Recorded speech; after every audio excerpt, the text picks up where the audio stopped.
Hi Kelly. So this is a video being taken by Kelly, my tutorial student. And Kelly wanted to ask me questions, and I've been wanting to do more teaching. So I thought, hey, let's make this easy. So she's gonna record me, my response to her questions, and we're just gonna do this on a kind of ongoing basis. Sometimes we're gonna do theoretical aspects of Chinese medicine. Sometimes we might kind of explore clinical stuff. So Kelly, what is your question? Thank you, Adam. My question today is, I want a deeper understanding of the shu points. Okay, yeah. And by shu points, I'm presuming you mean the 5 transport points, the 5 shu points of the channels. Yes. Yeah, okay. So let me just, kind of start by saying, I don't know what they are. I mean, it's just, it's acupuncture is wild that way. It's a very abstract and theoretical structure, the whole acupuncture channel system. And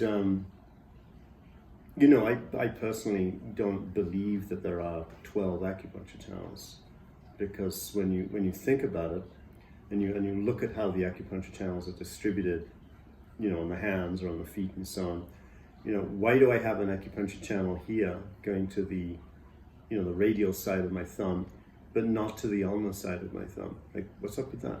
Why do I have an acupuncture channel going to the radial side of my big finger, but then the ulnar side of my ring finger, right? How come on the toes I don't have any acupuncture channels going to the middle toe, the third toe? Like, what's up with that? So to me, the idea that we only have 12 channels is kind of nonsensical. I would rather suggest that we work with 12 channels, because we're making a 12-fold distinction in the energy fields of the body, just for the purposes of rectifying what's out of balance, because you can do that with 12-fold systems, which I'll get into in some other talk. But actually, my suspicion would be we got channels everywhere, right? we've got a lot of channels. So the shu point system, the 5 transport points, is a system that was first introduced in the Neijing, where they talk about how there are, I think it's 25 shu points corresponding to the yin channels, and 36 shu points corresponding to the yang channels. And then those shu points are outlined, and essentially they're outlined as descriptions of different types of movement of fluid.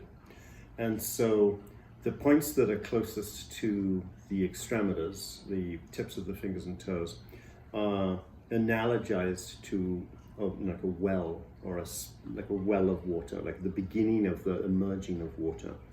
And then the next point up in the channel, the yin spring point, analogized to spring. One of the nice things about the way we talk about these points in English is that we normally use this kind of dual Chinese English way of naming them as Jing-well, Ying spring, Shu stream, Jing river, He sea. The actual Chinese characters, Jing, Ying, Shu, Jing, again, different character, and then He, don't actually mean well, spring, stream, river, and sea.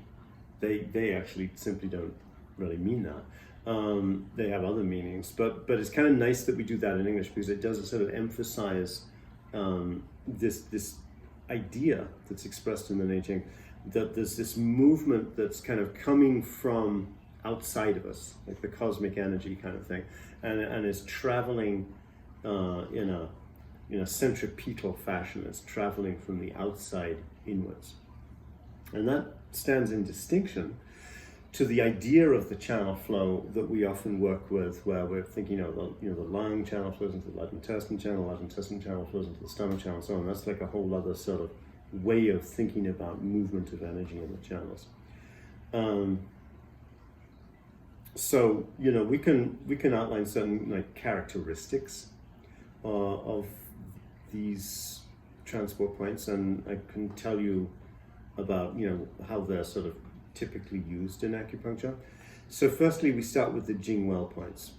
So the Jing-well points are typically they're the last point on the acupuncture channel. And the idea of them being the last point on the acupuncture channel is that the chi is going to flip over from that channel to the next channel. So like when we get to bladder 67, for example, Zhi-yin, the very last point on the longest channel in the body, the bladder channel, Zhi-yin sort of means sort of reaching to yin. And the idea is that that channel is then flipping over and reaching to the kidney channel, right? That there's a kind of, when yin or yang has come to its extreme, then it flips to its opposite. So that flipping over is a very interesting thing because it has a lot of application to emergency situations. So we see it with the Jing-well points that they're used for like reviving consciousness, or they're used for like more extreme situations. So if you're looking at a whole acupuncture channel and you think that there's like an extreme thing happening, then you might go with the Jing-well point. So just like take an example. Let's say you're working with somebody who has a sore throat. Now there's many sort of gradations of how bad a sore throat could be, right? But let's say that person has a kind of sore throat where their whole throat is like swelling up. They've got like an intense fever, and maybe they've got a kind of a difficulty breathing. And it's like really more of an emergency situation, right? Then that would argue that rather than using lung 10 or lung 5 or some other point, you're going to go for the point on the channel that's like the emergency point, right? And that's a tremendous power in the Jing-well points, because they have this capacity to flip something when it's in a difficult and dangerous situation. I'll give you an example of that. Many years ago, I treated a 1.5-year-old child that was in the throes of basically coming down with a very intense upper respiratory tract infection. And he had been screaming and laboring to breathe for hours. And this was in the night. And not having an easy time at all. And normally I don't actually like to do acupuncture on children, but this kid was clearly in trouble, actually. He was kind of turning dusky, the color wasn't looking good. And you could hear, so much mucus, because, babies and children definitely produce a lot more mucus, and his body was really fighting. And so I very quickly took a bleeding needle and popped it right in lung 11. Boom. What is that? Shaoshang. And he screamed, poor little boy, like a stuck pig. I'm so sorry. I really don't like putting acupuncture needles into children, and they don't do anything too forceful with a child at all. But this really actually was an emergency. And he screamed for like, a minute, because that was not a pleasant experience for him. It was very quick. I squeezed out a drop or two of blood. And within 2 to 3 minutes, he fell asleep. He slept peacefully, completely peacefully for the rest of the night. He woke up, he had a cold and a runny nose, and he was pretty boisterous, and he was doing fine, right? So that's the beauty of that you can pivot from yin to yang or yang to yin. Of course, we see that same idea with bladder 67, Zhi-yin, where, the woman is giving birth, laboring and maybe dilating, and the child's not even turned, right? That's kind of an emergency situation, and it's kind of a situation where we need that radical flip from yin to yang, right? In this case, we need the child's yang energy, its head, to flip around and orient down towards the yin energy of the earth. And so bladder 67 is very famous for turning the fetus, right? So with the Jing-well points, you can think about that. You can think about how do we pivot something when it's an extreme situation, and you can apply that same thinking to even an emotional context, right? If there's an extreme of an emotional state, and you need to kind of pivot that to its opposite. Like, for example, if somebody was very, very angry, and you want to kind of pivot that to the kind of grief that might be underneath the anger, right? You could think about a Jing-well point that way. That's one thing about Jing-well points. And you have to really just get creative to be thinking about when something is at a point of crisis that needs to flip to its opposite. Another function of Jing-well points is more sort of mundane in a sense, and that is that a Jing-well point is the end or the beginning of a channel. From the point of view of the idea that you've got this kind of cosmic energy coming into the shoe points and traveling centripetally inwards into the body, you could say the Jing-well points is the beginning of that energy movement. And so, you know, in the acupuncture sort of way of thinking about things, one end of a channel always reaches to the other end of the channel. So one of the most useful and simple things you can do is if there is an acute excess blockage on a channel and you want to quickly and radically course the energy of the channel and get that blockage to kind of unblock and flow through. If that blockage is at the other end of the channel, you can use the Jing-well point very effectively. So examples of that might be vertex headache for, you know, liver 1, or you might have eye pain, you know, around the outer portion of the eye. You might be thinking about, you know, gallbladder 44.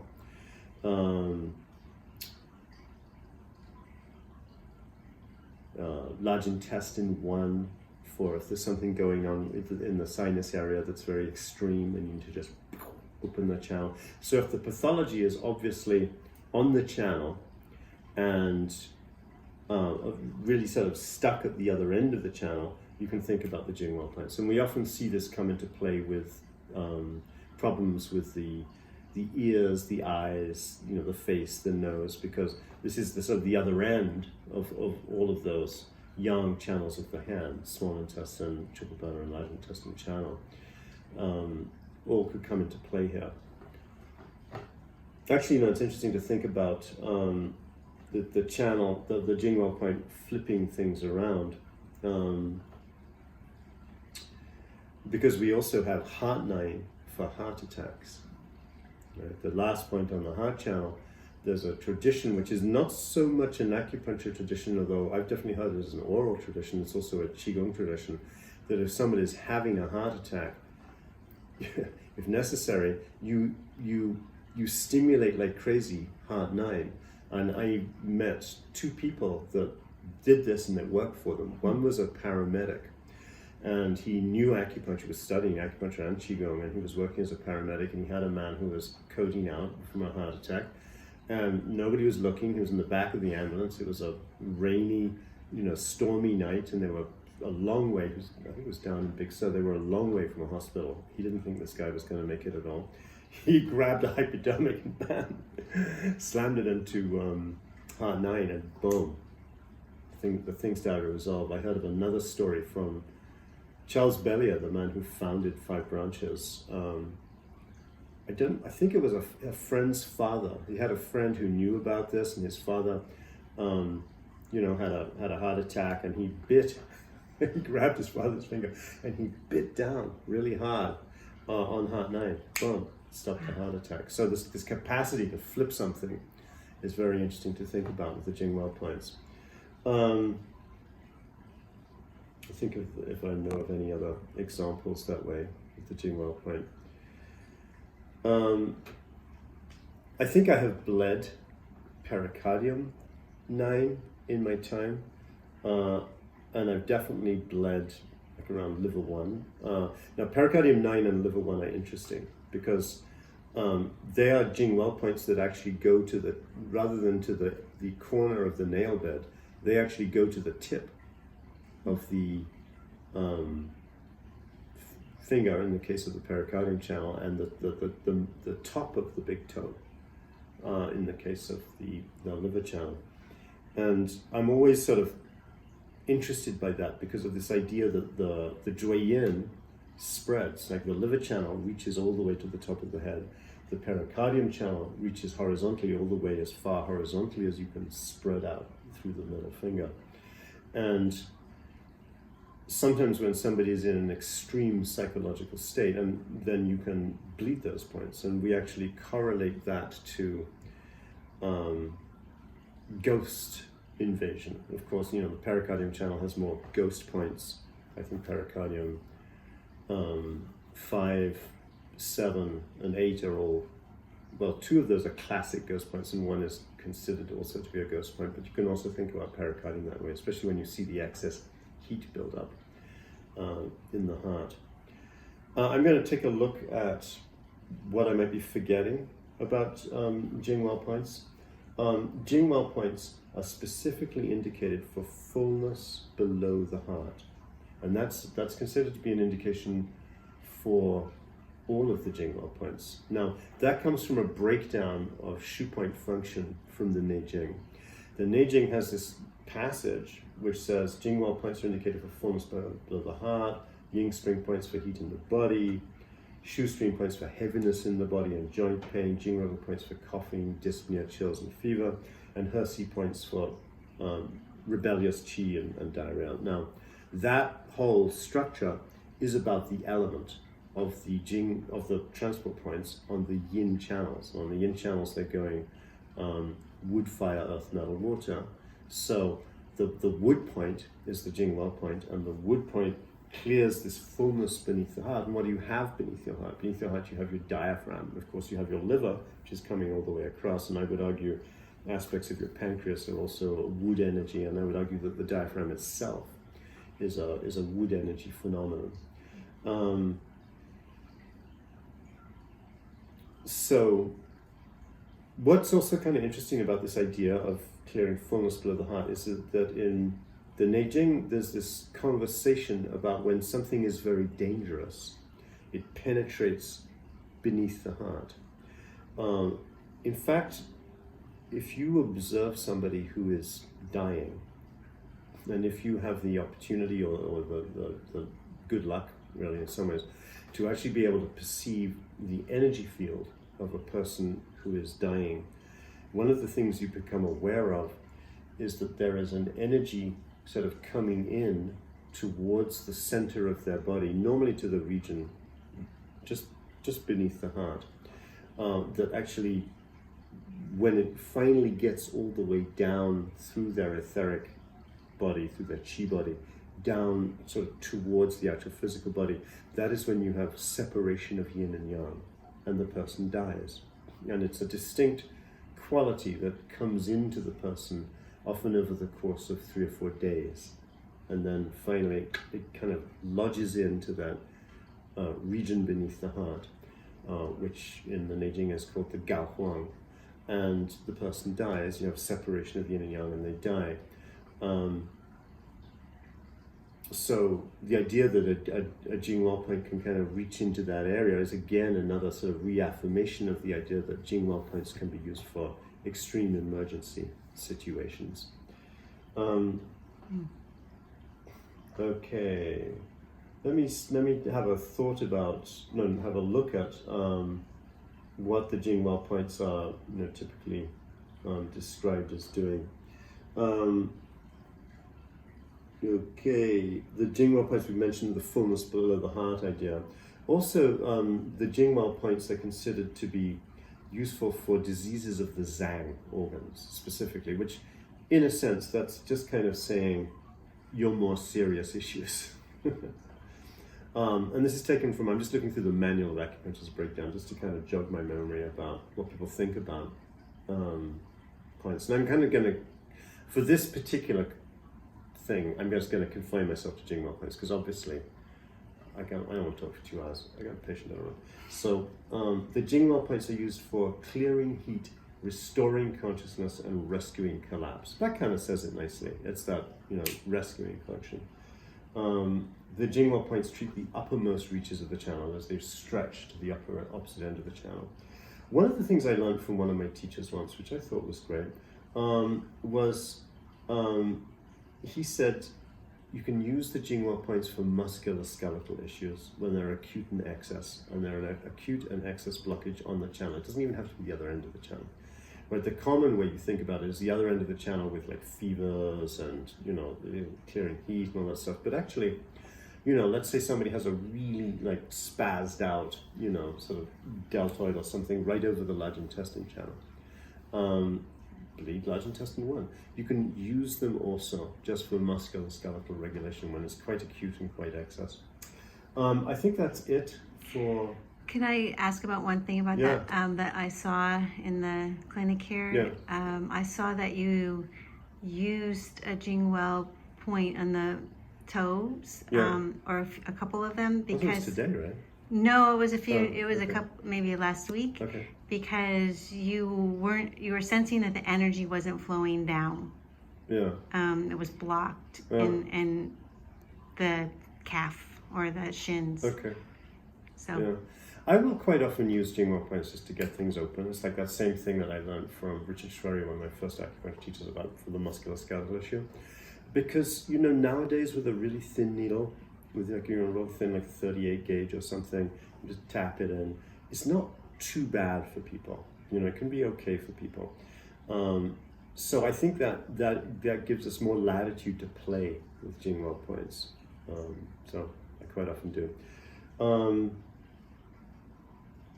There was one other thing I was just thinking to say about Jing-well points.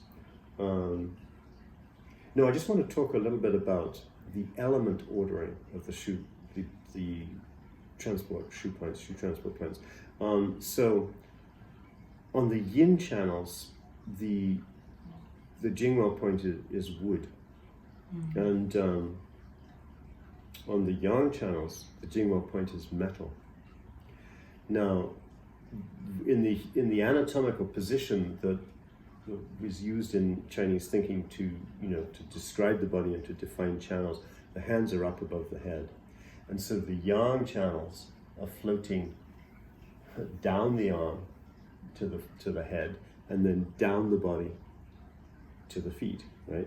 The yang is descending, and that's interesting because that's kind of the reverse of what the yang typically likes to do, right? Yang energy likes to ascend and expand, but in the human body, the yang energy has been channeled into a descent. That's very interesting. The yin energy likes to descend, but in the human body, standing in this anatomical position, the yin energy of all the channels is ascending.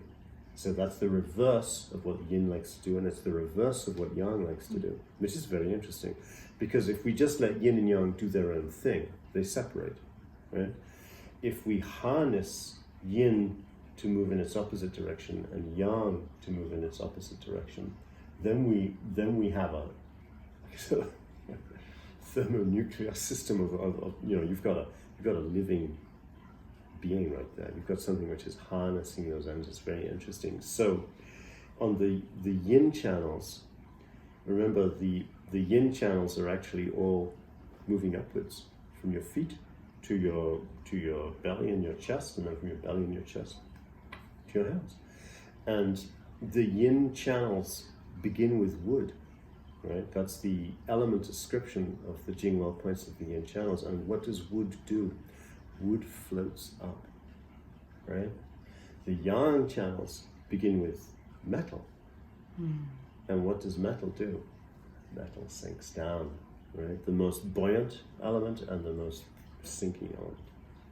It's interesting to think about why do these two channels kick off? Why are the yin channels starting with wood and the yang channels with metal? So that's one thinking about that. What is wood? The word wood is a horrible word to use for what wood is. For like we're talking about five elements, and even the word element is very challenging because the character is Xing, which means a flow or movement.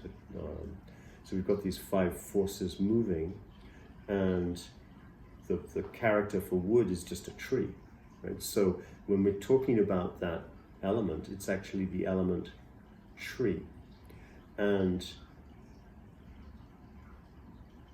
so as the element of the Jing-well point, it's the element at the extreme, part of where we're sort of reaching out and contacting into the world, right?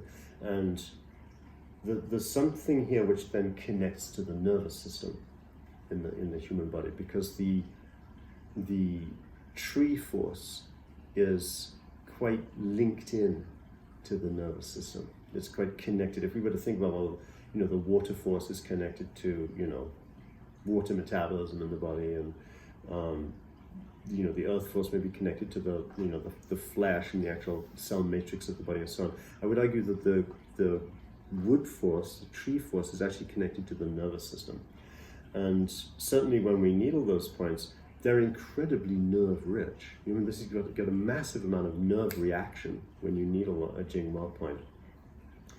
Also, that the qi of the wood force is a qi which is like extending into contact with life. And I think that is kind of relevant to the Jing-well points being ascribed to wood too. I think I'm going to stop there because there's lots more sort of speculative stuff I can go into, but I think that's enough.